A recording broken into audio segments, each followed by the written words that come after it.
Bagyo ba o may bago na? Palawan guys. Kami kasi mga guys.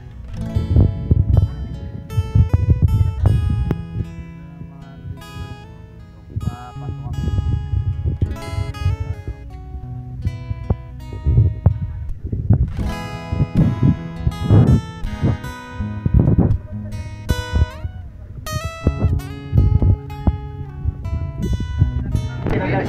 Sinusundo namin guys yung bangkalan guys.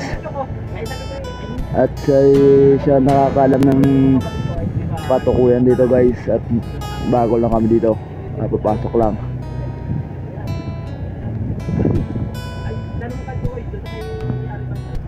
Ayan guys, so kita na ang bundok guys. At nag-ambon-ambon pa guys dito.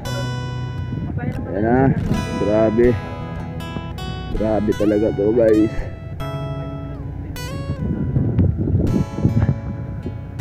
Nandito tayo guys sa Palawan guys, sa may taguan dito.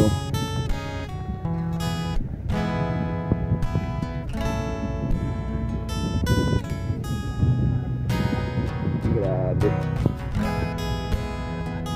Mag-ulan-ulan pa guys ay.